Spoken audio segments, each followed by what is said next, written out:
When Laura stepped out of the motel room, the evening sun was already sinking behind the trees, painting the sky a dull orange. She pulled her coat tighter around her shoulders, feeling both guilt and exhaustion. Her plan had been simple: spend a few hours away from her husband, Mark, under the excuse of a work meeting, and return before dinner. But things had gone longer than she expected, and now she just wanted to get home quietly. As she reached the motel parking lot, her stomach dropped. Her car wasn't there. Panic washed over her face. She scanned the lot again, thinking she must have parked somewhere else. But after a few minutes, the truth hit her hard: her car was gone. Her hands trembled as she fished out her phone. She called the police, reporting the theft, pretending to sound like an innocent victim. Deep down, she wondered if this was karma coming back too soon. She ordered a cab and sat silently in the back seat, replaying the day in her mind.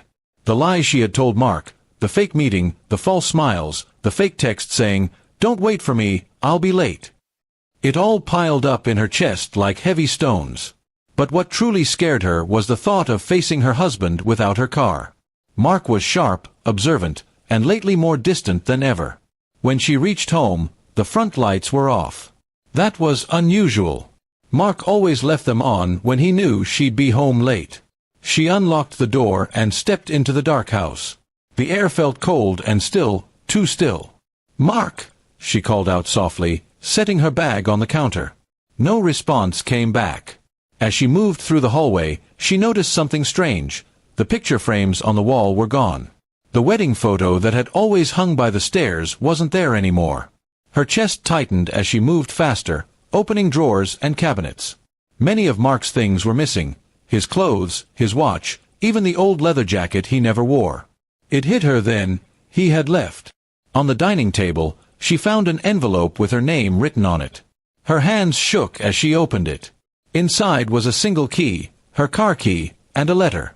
She sat down slowly, afraid to read it but unable to stop herself. "Laura," the letter began, "I know everything. I know about the motel, the man, the lies. You might have thought you were careful, but you weren't. The GPS in your car told me where you were today. I towed it myself while you were inside that motel room. Consider it my way of saying goodbye." Tears welled up in her eyes as she kept reading. Mark's handwriting was calm, almost too calm. "I didn't want to fight. I just wanted you to know that I deserved honesty. I left your car at your mother's house.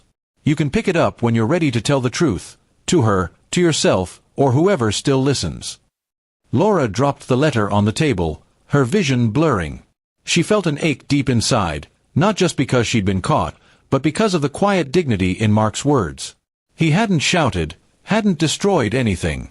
He'd simply walked away, leaving her to face her reflection and her choices. She ran to their bedroom, hoping somehow he'd still be there. But all she found was emptiness. The wardrobe doors hung open, and half of everything inside was gone. On his pillow was his wedding ring, placed carefully as if it were a final gesture of respect. Laura sank to her knees, clutching the ring, crying into the silence. For the first time, she realized that the worst thing wasn't losing her car, it was losing the one person who had loved her despite all her flaws. The guilt she'd buried so deep now surfaced, suffocating her with the truth she had avoided for so long. She wandered into the living room, noticing how lifeless the house felt. The laughter, the warmth, the sense of home, it was all gone. Every corner whispered a memory, every shadow felt like Mark's quiet disappointment. Later that night, she sat by the window, holding the letter again, reading it over and over. There was no anger in his words, just finality. He had freed himself from her lies, and that freedom was the punishment she could never escape. Outside, the world moved on, but Laura remained frozen in that moment, haunted by what she had done. The man she thought she could deceive had turned out to be far stronger than she'd imagined. Her car might have been returned, but her peace, her marriage, and her future were gone for good.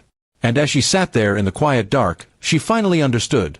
The worst thing waiting for her at home wasn't missing belongings, it was the truth she could no longer run from.